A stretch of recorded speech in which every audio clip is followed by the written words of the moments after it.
Good evening.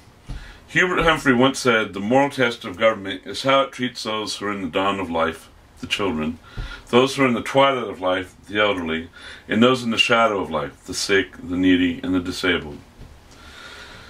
The Americans with Disabilities Act of 1990 defines a disabled person as someone with a physical or mental impairment which has a substantial and long-term adverse effect on his ability to carry out normal day-to-day activities, which has or can be expected to last for more than 12 months. In many cases, you cannot determine a disabled person merely by looking at them. Not every disabled person uses a wheelchair, carries a cane, or is wearing a prosthetic device. It is simply not so. I have been disabled since 2004, does not immediately show. The ADA also defines disability discrimination as an event that occurs when a disabled person is subjected to different or unequal treatment in any number of situations where that person's treatment is based on his or her disability. Where and when can disability discrimination occur? Disability discrimination can take place in various settings, but occurs most often in the following situations.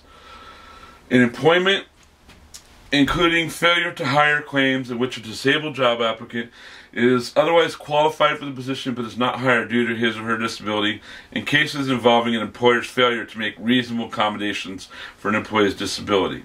This is by far the largest area in which disability discrimination exists. Access to buildings and businesses, including claims that a business failed to properly accommodate or serve a customer based on his or her disability, or cases in which a disabled person was unable to gain appropriate access to goods and services. In transportation, including claims that a transportation agency or company failed to properly accommodate a disabled passenger, or that a disabled passenger was unable to gain appropriate access to transportation services. In housing, including claims for refusal to negotiate with a disabled person who is seeking housing, claims involving imposition of a different lease or rental contract terms based on a person's disability, and refusal to extend a housing loan to a disabled applicant based on his or her disabilities. In education, including claims that a disabled student was denied equal access to educational programs or opportunities, and claims that an educational institution failed to provide an appropriate individualized education to a disabled student. This area, I'm happy to say, is the one area of disability discrimination that has mostly become extinct, of which I myself, being disabled, improve. The business community as a whole has both a legal obligation and a moral mandate to follow the rules where disabled persons are involved, with programs designed to educate the disabled on the necessity of accommodation and understanding for the disabled in public life, as well as the penalties for not doing so. Even though some companies will still not do this due to the supposed costs of preparing such programs, companies and businesses do need to make sure the rules are followed and accountability held. To prevent ableism, which is another term for disability discrimination, these businesses need to step up to the plate and be sure to investigate all claims of disability discrimination.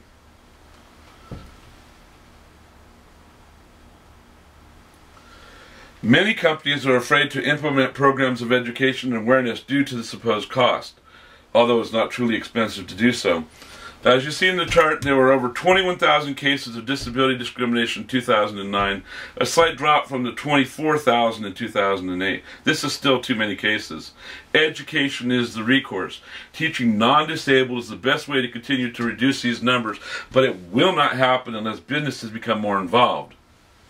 Myth: accommodating workers with disabilities costs too much. Fact: reasonable accommodation is usually far less expensive than many people think. In most cases, an appropriate, reasonable accommodation can be made without difficulty and at little or no cost. A recent study commissioned by Sears indicates that the 436 reasonable accommodations provided by that company between 1978 and 1992, 69% cost nothing, 29% cost $1,000, and 3% cost less than, or more than that. It is understandable in that businesses need to develop rules within their own infrastructure to make sure these rules are being followed and discrimination does not happen without having to worry about great financial expenditure. Again, I say education is the solution. Training employees to recognize discrimination is tantamount to success. Many still fear that awareness of the subject won't leave them open for litigation should an offense occur. Myth: Businesses must pay large fines when they violate the ADA. Fact. Courts may levy civil fines only in cases brought by the Justice Department, not private litigants. Although this should not be seen as a reason to ignore the ADA, the Department only seeks such penalties when the violation is substantial and the business has shown bad faith in failing to comply. The costs of implementing the ADA are actually beneficial for many people, not just those with disabilities. John Dimsdale, a writer for the American Public Media, stated, "The benefits from the Disability Act, from wider store aisles to lower light switches to audible elevator signals, helped everyone." And University of Syracuse professor and lawyer Peter Blank stated, "Well, I'm certainly not aware of a single company that has been put out of business because people with disabilities have been participating in the workforce. The economic benefits are great in terms of productivity, injury prevention, and, of course, including workers in the workforce." It should also be noted that the U.S. government provides tax deductions for employers that hire the disabled.